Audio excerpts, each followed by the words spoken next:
sa bawat isa, purihin ng Panginoon. Tayo ngayon muli ay mag-aaral ng kanyang salita. Awit po muna tayo sa Panginoon. Kagandang alalahanin, kabutihan ng Diyos. Hallelujah.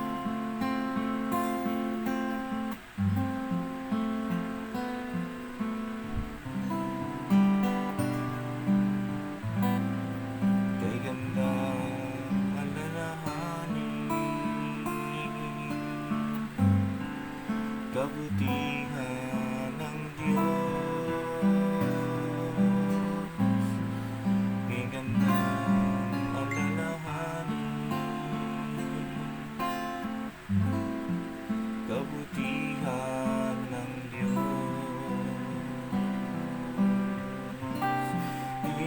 Linubos niya aking kaluluwa, pinagaling aking karamdaman. Kay gandang alalahanin, kabutihan ng Diyos. Kay gandang alalahanin, kabutihan ng Diyos. Kay gandang alalahanin, kabutihan ng Diyos. Linubos niya aking kaluluwa, pinagaling aking karamdaman. Kay gandang alalahanin, kabutihan ng Diyos. It is good to remember the goodness of God. It is good to remember the goodness of God. He saved my soul, healed my broken body. He came to die just to set us free. It is good to remember the goodness of God. Stage one. Hallelujah. He saved my soul, healed my broken body. He came to die just to set us free. It is good to remember,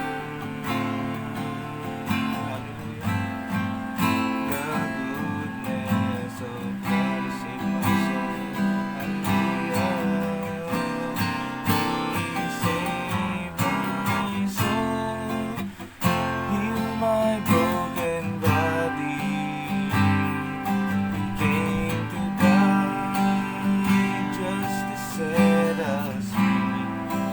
It is good to remember the goodness of God.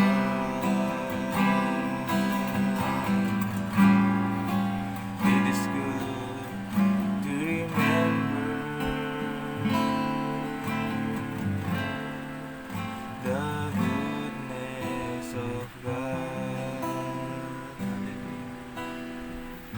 Hallelujah. Salamat sa inyo, Panginoon. Napakagandang alalahanin ng kabutihan na pinamalas niyo sa amin. Kami ay karoon ng pagkakataon na maligtas mula, na maramdaman namin ang inyong pag-ibig. Maraming salamat po. Hallelujah. Tunay nga, Panginoon, kung alalahanin namin yung mga kabutihan na nagawa niyo sa amin. Panahon na kami ay, simula nung kami ay naging Kristiyano, naging anak ninyo.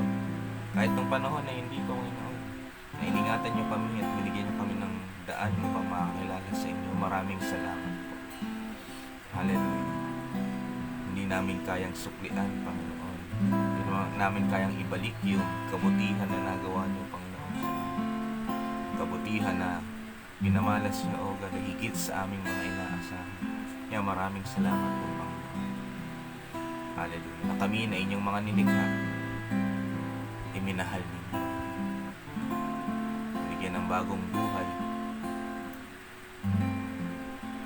Pinagpala, Panginoon. Ngayon, natawag na kami bilang inyong mga anak. Hallelujah. Salamat po sa inyo. Hallelujah. Hallelujah. Purihin kayo, Panginoon. Malapit kami sa inyo. Samahan niyo kami sa pag-aaral. At tanging kayo lamang, Panginoon, ang mapalugod. Purihin kayo sa pangalan ni Jesus. Amen. Hallelujah. Purihin ang Panginoon. Magandang umaga po sa bawat isa. Tuloy po natin ang ating pinag-aaralan. Yung nakaraan, ang pinag-aaralan natin ay sa verse 1 ng chapter 3. Patungkol sa pagsunod sa mga tagapanguna, sa pamahalaan.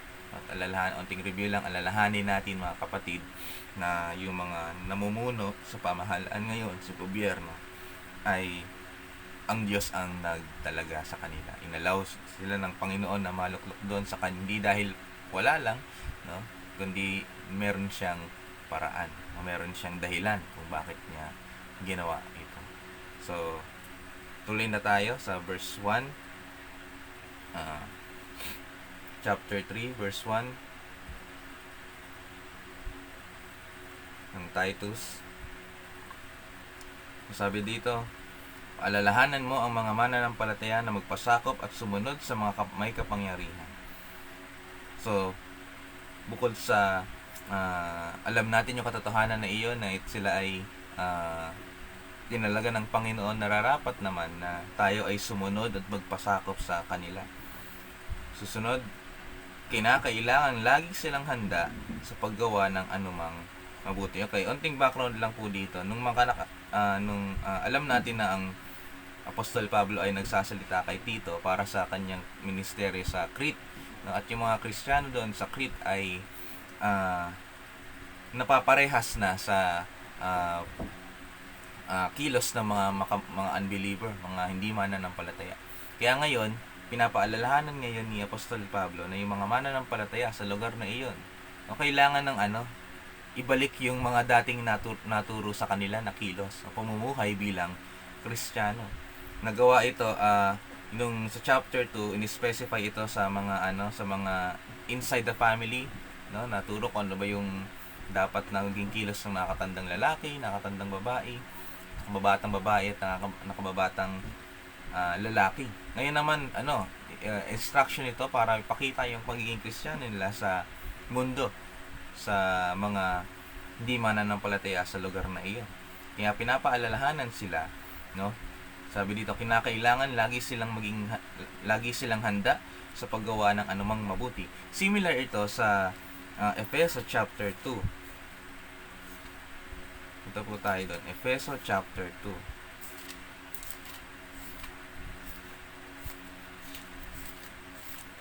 Verse 10. Sabi dito, nilikha tayo ng Diyos at sa pagkikipag-isa natin kay Kristo Jesus, binigyan niya tayo ng bagong buhay para gumawa tayo ng kabutihan na noon pa itinalaga na ng Diyos na gawin natin. Mas maganda yung yung subukan natin sa English. Sabi dito,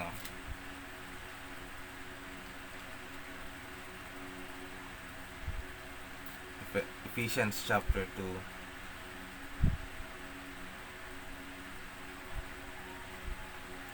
verse 10.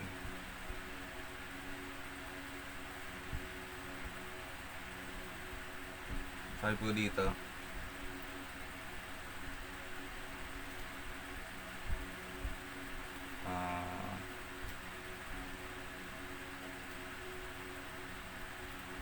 For we are God's handiwork, created in Christ Jesus to do work, which God prepared in advance for us to do. Tayo ay nilikha para gumawa ng mabuti. Maliban sa pagiging handa sa paggawa ng mabuti, nilikha tayo ng Panginoon. We are wired, no? Tayo ay binuo para gumawa ng mabuti na noon pa ay tinalaga na dapat nating gawin. So, hindi lang sa pagiging prepared, kundi dapat nating alalahanin, mga kapatid, tayo ay nilikha para gumawa ng mabuti. Kung yung kotse ay nilikha para laging gamitin o laging magamit, hindi pwedeng alam natin yan, di ba? Yung mga may-ari ng kotse dyan, o yung mga motor, no? Pag yan itinambak mo, unti-unting masisira yan. Hindi kasi yan nilikha para igawing display. Kahit yung mga vintage na sasakyan na nasa mga museum ngayon, hindi sila pwedeng matenga lang. Kailangan pinapaandar sila, no? Ganoon naman din tayo. Tayo ay nilikha para gumawa ng mabuti. Kaya hindi lang dapat tayo maging handa, kailangan ay gumawa tayo palagi ng mabuti. Hindi tayo pwedeng magdahilan. Yan na naman ang address kong sabihin. Wala tayong may dadahilan para tanggihan ng paggawa ng mabuti. Dahil ginawa tayo, no? We are created to do good. Na noon pa ay tinalaga para gawin natin. Amen po ba? Hindi tayo tinalaga para gumawa ng kasamaan. Itinalaga tayo para gumawa ng kabutihan. Susunod, verse 2 ng Titus chapter 3. Verse 2, huwag nilang siraan ang sinuman. Pinapaalalahanan sila ni Apostol Pablo na huwag siraan ang sinuman. No? Sa ibang salin, huwag makipagchismisan. No? Do not gossip each other. Hindi pwedeng magchismisan. Mga kapatid, pag sa paraan ng chismis ay nakakuha ka ng pleasure. Yung kaalaman kasi sa kapwa mo, sa personal na buhay ng kapwa mo, it gives pleasure eh. No? Yung parang ang sarap namang sarap malaman yung yung tungkol sa kanya. Yung may alam ka patungkol sa kanya. Pero ang mali doon yung malaman mong kaalaman patungkol sa yung kapwa ay mali, tapos susuportahan mo pa ng isa pang maling kwentuhan. Yun na yung mali. No? Sa pagchismisan, 90% ng panahon sa pagchichismisan puro masasamang bagay ang nababanggit. Bibihira yung chismis na kabutihan yung nababanggit. Tandaan niyo po yan, bibihira yung chismisan na maganda yung nababanggit. Kaya nga chismis puro hindi mabubuti o mga kuro-kuro na nababanggit o nababalitaan na hindi naman pala talaga totoo. Sunod, huwag silang maging palaaway. Huwag silang maging palaaway. Sa English, be peaceable. No? Tayong mga Kristiyano, tayo kung yung iba ay talagang super aggressive, pero hindi dapat tayo maging palaaway. Kung ikaw ay naging palaaway nung dating buhay, ngayon tayong mga Kristiyano na pinapaalalahanan tayo na huwag tayong maging palaaway. Huwag maging palaaway. So dito, dapat silang maging maunawain. Sa ibang salin sa English, be gentle. Naalala niyo po ba yung pinag-aralan natin sa fruit of the spirit, kasama ito, gentleness. Kailangan maging mahinahon, mahinhin. Hindi yung sobra naman sa pagkilos. Put pa doon, sabi dito, at mapagpakumbaba sa lahat. Mapagpakumbaba sa lahat. Hindi lang sa iyong kapwa Kristiyano, kundi kahit sa mga hindi mananampalataya, makita yung pagpapakumbaba natin. Ang Panginoon nga Panginoon na yun, na hindi naman niya kailangan magpakumbaba. Pero dahil sa kanyang pag-ibig sa atin, ginawa niyang magpakumbaba para lang maligtas tayo sa ating pagkakasala. Panginoon na yun. How much more kung tayo, na wala naman talagang maibabat-bat, wala naman talagang masasabi. Isang sikreto para tayo ay lubusang makapagpakumbaba tignan natin na may masigit pa kaysa sa atin. Isipin natin na mayroong masigit pa sa atin. At meron naman talaga. Na walang tao dito sa mundo na makakapagsasabi na higit ako sa kanya o higit ako sa lahat. Walang ganun. Lahat ay pantay-pantay, lahat ay walang karapatang magyabang. Kung meron man tayo may pagmamalaki, sinabi ng Panginoon sa kanyang salita, pagmalaki natin ng Panginoong Jesus. Kaligtasan na natamo natin sa kanya. Kaya huwag tayong malaki. Huwag din natin ipagmalaki bilang mga Kristiyano. Kristiyano ako, no? Ikaw, ano ka lang, ito yung maling pagmamalaki eh. Yung pinagyayabong mo na ikaw Kristiyano, tapos dinuduro mo naman yung mga hindi mananampalataya. So, ikaw, ano ka lang, ganyan ka lang, no? Hindi ka anak ng Diyos. Bleh. Hindi. Mali yun. No? Hindi yung ganun na pagmamalaki na sinasabi natin. So, dapat tayong maging mapagpakumbaba. So, verse 1 ng verse 2, katulad nung sinasabi doon, paalalahanan mo. No? Ito, naturo na ito ni Apostol Pablo sa kanila. Now, nire-remind sila na gawin nila ito ulit. Ngayon din tayo mga kapatid. No? Minsan, makakarinig tayo ng mga sermon sa ating mga pastor na parang, pastor, narinig ko na naman yun eh. No? Alam ko na yan eh. Pero ang dahilan kung bakit yun ang minimensahe ng Panginoon ay para paalalahanan tayo. Baka mamaya oo, alam mo, pero hindi mo naman nakikilos. Oo, alam mo, pero hindi naman nakikita sa iyong buhay. Kaya pinapaalalahanan ka na dapat gawin mo ulit yung mga bagay na iyon. Verse 3. Sapagkat, anong oras na po ba? May oras pa. Sapagkat noong una, tayo rin ay kulang sa pangunawa tungkol sa katotohanan at mga masuwayin. Nilinlang at inalipin tayo ng lahat ng uri ng kahalayan at kalayawan.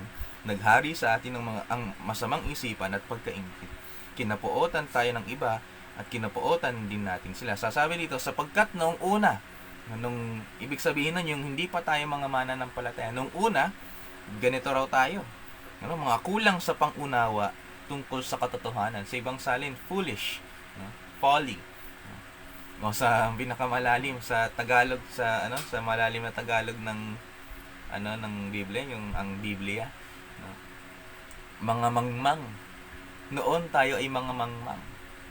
Hindi maunawaan yung katotohanan. Kahit nga yung mga matatalino sa panahon ngayon, unbeliever na hindi naniniwala sa Panginoon, ay talagang hindi maunawaan ang patungkol sa Diyos. Tayo ay, noong una ay mga mangmang.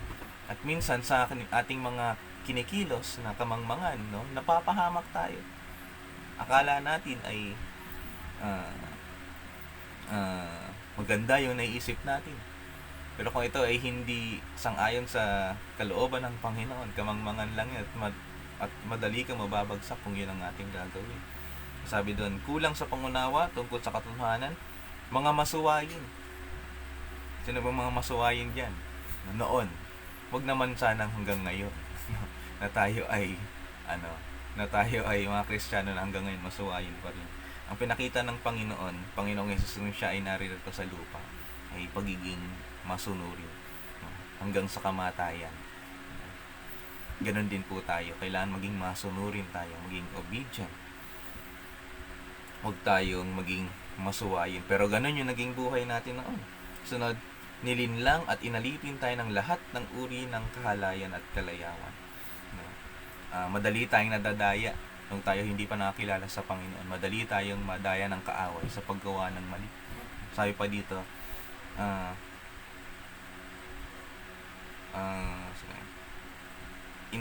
inaalipin tayo ng lahat ng uri ng kalayawan at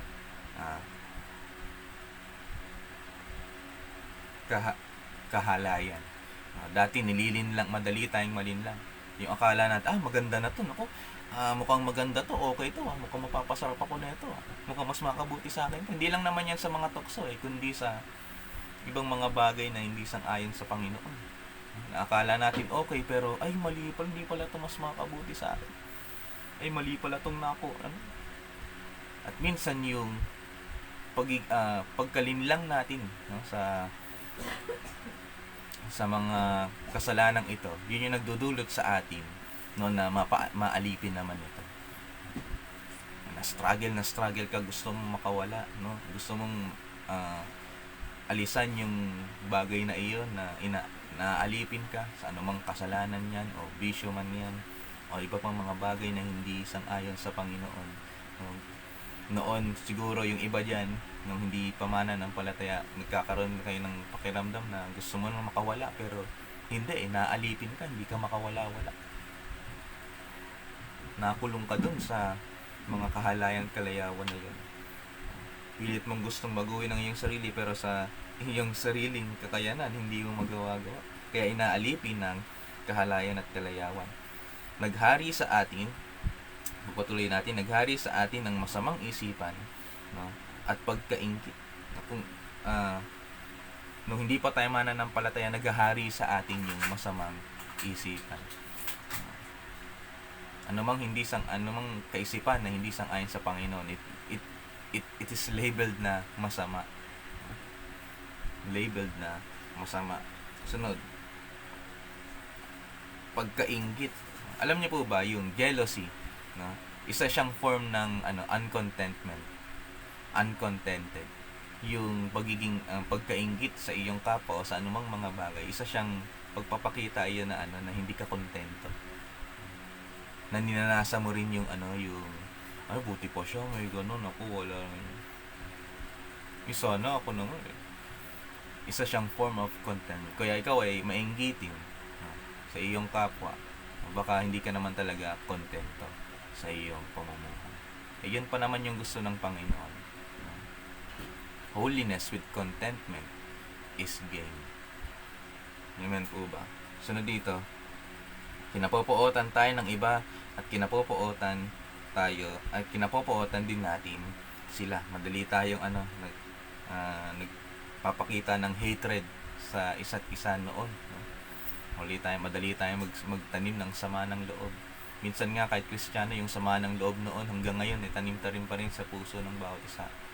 Alisin na po natin yung mga kapatid, matuto tayong magpatawad. Kung sila hindi kanila pinapatawad, no, tayo maging mapagpatawad na. So noon, sabi dito, noong una, ganito yung mga pag-uugali natin, no? Ganito yung ating mga ginagawa. At minsan talaga hirap ka, struggle ka sa pagkakasala. Gusto mong makawala, gusto mong magbagong buhay, pero hindi mo magawa. Kasi yung kalakasan mo lang yung gumagana. Pero sabi dito sa verse 4, ngunit nang mahayag ang biyaya at pag-ibig ng Diyos na ating tagapagligtas, iniligtas niya tayo, hindi dahil sa ating mabuting gawa, kundi dahil sa kanyang awa. Iniligtas niya tayo sa pamamagitan ng banal na Espiritu na naghugas sa atin at nagbigay ng bagong buhay. Tandaan natin to. Noon, sabi dun sa verse 3, yung pinakaunang sinabi doon, noong una ganito ka. Noong una po iyon. Noong una, nung hindi pa nakakilala. Pero nung mahayag yung biyaya at pag-ibig ng Diyos, pero nung dumating, nung matanggap natin, nung maramdaman natin yung biyaya at pag-ibig ng Diyos sa atin, na ating Diyos na tagapagligtas, iniligtas niya tayo, hindi dahil sa ating mabubuting gawa, kundi dahil sa kanyang awa. Noon, ganun ka. Kaya kung sino man sa atin dito, yung struggle pa rin sa kasalanan, pang noon lang yan. Noon ka lang pwedeng alipinin ng kaaway.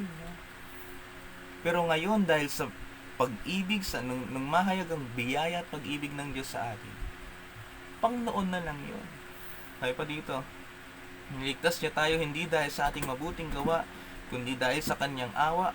Alam natin yan, niligtas niya tayo sa pamamagitan ng banal na Espiritu na naghugas sa atin at nagbigay ng bagong buhay. Sa pamamagitan ng banal na Espiritu, kapangyarihan ng banal na Espiritu, siya ang naghuhugas sa atin, nagkakaloob, nagbibigay ng bagong buhay. Ibig sabihin, ang tawag sa pagtuturo na ito, tungkol sa English kasi, regeneration and renewing of the Holy Spirit. Dahil sa banal na Espiritu, ngayon na tayo mananampalataya na, hinuhugasan tayo, nagkaroon na tayo ng bagong buhay. Kaya kung ikaw ay struggle pa rin sa paggawa ng mali, hindi ka makatakas, inaalipin ka pa rin ng kasalanan kahit ikaw ay mananampalataya na, tandaan niyo po, pang noon lang yan. Noon lang yan. Pero ngayon, dahil sa biyaya at pag-ibig, kapangyarihan ng banal na Espiritu, no? Hinugasan tayo, inalis yung lahat ng dumi sa atin. Yung pagiging alipin ng kasalanan ay nawala na. Kundi naging alipin na tayo ng Panginoon. Tapos binigyan pa tayo ng bagong buhay. Ano bang ibig sabihin ng bagong buhay? Ito alam na natin, pero let us review. Ano ba ibig sabihin ng bagong buhay? Yung bagong buhay ba ay may traces kunyari, sabihin natin yung itong polo shirt na suot ko, ay version 1. Pangit, merong design na hindi maganda, ganyan. Tapos gumawa yung company ng bagong ano, ng bagong t-shirt na polo shirt na ganito na version 2. Kasi inalis nila yung lahat ng mga pangit na design. So yun po ba, no? Pag sinabi bang bago ay makikita pa yung yung dumi ng nakaraan. O kahit sabihin natin itong version 1 na in-upgrade na lang, no? Inalis yung lahat ng pangit. Masasabi ba nating bago yun kapag meron pang traces ng mga hindi magagandang design? Hindi. Pag sinabing bago, wala nang traces ng mga masasamang bagay o masasamang nakaraan. It is renewed, it is refreshed, no? Amen po ba? Yun yung binigay sa atin ng Panginoon. Kailangan alalahanin natin ito, mga kapatid. Kung ikaw ay hirap na hirap pa rin, no? Hindi mo ka makatakas sa pagkakasala, alalahanin natin yung una nating natutunan. Binago tayo ng Panginoon. Binago tayo. Yung pagiging alipin ng kasalanan, noon lang yan. Sinabi ni Apostol Pablo, nung una ganito kayo. Ngunit ngayon, sabi doon, ngunit ng mahayag. Panginoon lang yun. Pero nung nahayag ang pag-ibig ng Diyos na bago yung ating buhay, nalinis tayo sa lahat ng pagkakasala. Verse 6, masaganang ibinigay, ang oras na po ba? Masaganang ibinigay sa atin ng Diyos ang banal na Espiritu sa pamamagitan ni Hesukristo na ating tagapagligtas. Yung tatlo, yung Trinity na banggit dito, ang Ama, ang Anak at ang banal na Espiritu. Masaganang ibinigay sa atin ng Diyos ang banal na Espiritu sa pamamagitan ni Hesukristo na ating tagapagligtas. Verse 7, upang sa kanyang biyayay maituring tayong matuwid at makamtan natin ang buhay na walang hanggan na ating inaasahan. Sa kanyang biyaya, dahil sa kanyang biyaya, kung sa mata ng tao mukha ka pang makasalanan, kung sa mata ng tao nakita pa nila yung inyong nakaraan, pero sa mata ng Panginoon yung siya nga hatol. No, yung tayong mga tao, wala tayong karapatan para humatol. Mag-judge ng ating kapwa ang Panginoon lang, no? Ang may karapatan.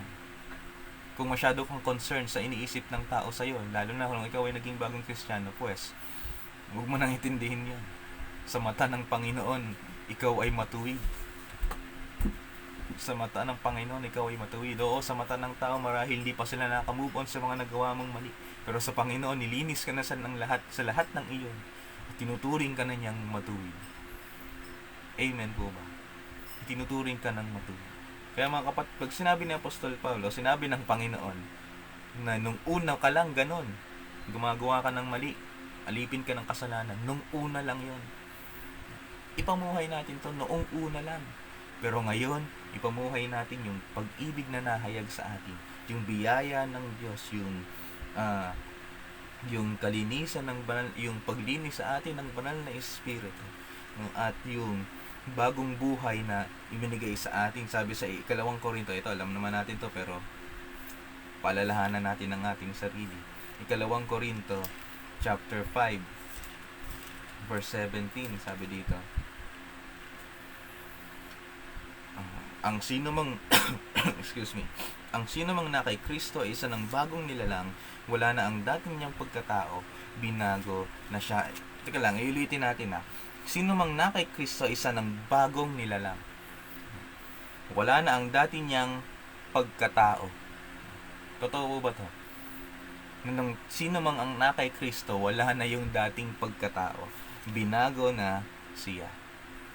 Binago na. Kung sino man ang na kay Kristo, kayo po ba ay na kay Kristo na? And let us review. Binago tayo ng Panginoon. Kung ikaw ay na kay Kristo, binago ka ng Panginoon. Inalis na yung dating no? Yung the old things have passed away.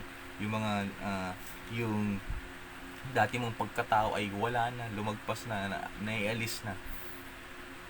At ang nasa sa atin na ay yung bagong buhay na pinagkaloob sa atin ng Panginoon. At kung ikaw ay nasa sa Panginoon, no, ikaw ay dapat malaya na sa kasalanan. Sa Galatians chapter 5 verse 1. Galatia 5 verse 1. Sabi dito, pinalaya tayo ni Kristo sa ilalim ng kautusan, kaya manindigan tayo sa pananampalataya at huwag na kayong magpaaliping Muli, kung tayo ay nasa Panginoon, huwag na tayo magpaalipin ulit. Actually, ang problema lang talaga ay tayo. Kahit tayo ay mananampalataya na, minsan pinipili pa natin magpaalipin ulit. Pinipili natin na bumalik doon sa noong una, yung dating pamumuhay. Pero mga kapatid, no, binigyan tayo ng sapat yung biyaya ng Panginoon para makapamuhay tayo sa bagong buhay na binagkaloob niya sa atin. Amen po ba? Noong una lang mga kapatid, alalahanan natin to. Noong una, hindi maganda ang iyong naging pamumuhay. Pero ngayon, ngunit ngayon, na naihayag na yung pag-ibig ng Panginoon sa atin. Yung kanyang biyaya, sumasaganang biyaya.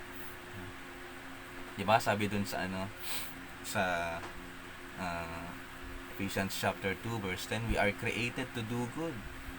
Noong una pa lang, hindi ka nilikha para gumawa ng masama. Noong una pa lang, ginawa tayo para gumawa ng mabuti, at yun naman ang talagang gawin natin. Kung paano tayo, kung sa paanong paraan tayo ginawa ng Panginoon. Kung tayo ay ginawa para sa paggawa ng mabuti, gawin natin yung mabubuting bagay. Hallelujah. Be reminded mga kapatid, let us be reminded. Hindi tayo dapat magpaalipin sa mga nakaraan natin, sa nakaraan nating pamumuhay, sa mga nakaraang kasalanan, kundi magpaalipin tayo sa ating Panginoon at mamuhay tayo ng banal at kalugod-lugod sa Diyos. Be reminded. Marahil siguro meron tayong mga kapatid dito na gustong-gustong makalaya sa kasalanan kahit nung sila ay naging Kristiyano na napapabalik dun sa mga maling gawa. Be reminded mga kapatid, yung ganong pamumuhay, nung una lang iyon. Pero ngayon nasa bagong buhay na tayo na pinagkaloob sa atin ng Panginoon. At going back dun sa chapter 2, verse 11 to 12 ng Titus, yung biyaya ng Diyos na naihayag sa atin ay yung magtuturo sa atin para talikuran yung mga masamang pagnanasa, makamundong pagnanasa. At tinuturuan tayo rin ito na makapamuhay ng makadiyos, kalugod-lugod, matuwid, makadiyos, kalugod-lugod sa Panginoon. Amen po ba? Hallelujah. Be reminded. Sa panahon na parang alipinin ka ulit ng kasalanan, parang lumalaban ang iyong laman, be reminded, hindi, binago na ako ng Panginoon ngayon. At yung biyaya, sapat yung biyaya ng Panginoon. Kahit gaano pa karami iyong kahinaan, sapat ang biyaya ng Panginoon. Minsan hindi inaalis ng Panginoon ng ating mga kahinaan kasi sapat yung kanyang kapangyarihan at biyaya para itawid ka, no? Magtagumpay ka sa mga panghihinang iyon, sa mga kahinaan iyon. Si Apostol Pablo gustong-gustong alisin yung tinik sa laman niya, no, na nagpapahirap sa kanya, pero sabi sa kanya ng Panginoon, sapat ang aking biyaya. Hallelujah. Mga kapatid, kung nung una, no, tayo ay mahinang mga nilalang, no, tayo ay inaalipin ng kasalanan, ngayon naman mga kapatid, sapat yung biyaya na binigay ng Panginoon sa atin para tulungan tayong makapamuhay ng banal at kalugod-lugod sa Diyos. Hallelujah. Sapat ang biyaya ng Panginoon. Hallelujah. Kaya nga, yung inawit natin kanina, kay gandang alalahanin ng kabutihan ng Diyos. Kung hindi dahil sa kabutihan, sa pag-ibig ng Diyos, hindi tayo makapamuhay ng ganito, hindi tayo makapunta sa ganitong punto na tagumpay sa pagkakasala. Hindi na pabagsak-bagsak. Hindi na pa gewang-gewang. Kundi firmly standing by faith.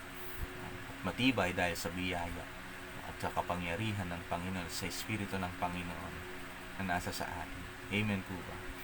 Hallelujah. Salamat sa inyo, Panginoon. Hallelujah. Patawarin niyo kami, Panginoon, kung dumating kami sa panahon na kahit kami ay mananampalataya na, nakapanumbalik kami sa mga kasalanan ng nakaraan, Panginoon. Sa mga bagay na nagpapaalipin sa amin nung kami hindi pa mananampalataya. Patawarin niyo kami. Tulungan niyo kami na paalalahanan palagi na kami ay mga binago ninyo na, Panginoon. Yung mga pamumuhay naming mali noon ay pang noon lang yun. Pero ngayon, dahil sa inyong biyaya, sa pag-ibig, sa pag-alay nyo ng sarili para sa amin, sa kaligtasan, Panginoon, sa inyong espiritu na naglinis sa amin at nagbigay sa amin ng bagong buhay. Palalahanan nyo kami, Panginoon, na dahil sa mga bagay na iyon, kami ay binago nyo na. Wala na yung bahid ng nakaraan. Hallelujah. Tulungan nyo kami na pamuhay ang bagay na ito, ang aral na ito, Panginoon. Hallelujah, hallelujah. Hallelujah. Salamat sa inyo. Salamat sa inyo. Kahabagan nyo kami, Panginoon. Kahabagan nyo kami. Salamat po, Panginoon. Hallelujah, hallelujah. Hallelujah, hallelujah. Pulihin kayo. Salamat sa inyo. Aming Ama, salamat po sa inyong mensahe sa hapon, sa umagang ito. Kung kami man ay nagkulang nitong mga nakaraan, salamat sa paalala. At sa pangapanahon na kami ay gagawa na naman ng pagkakasala, paalalahanan niyo kami.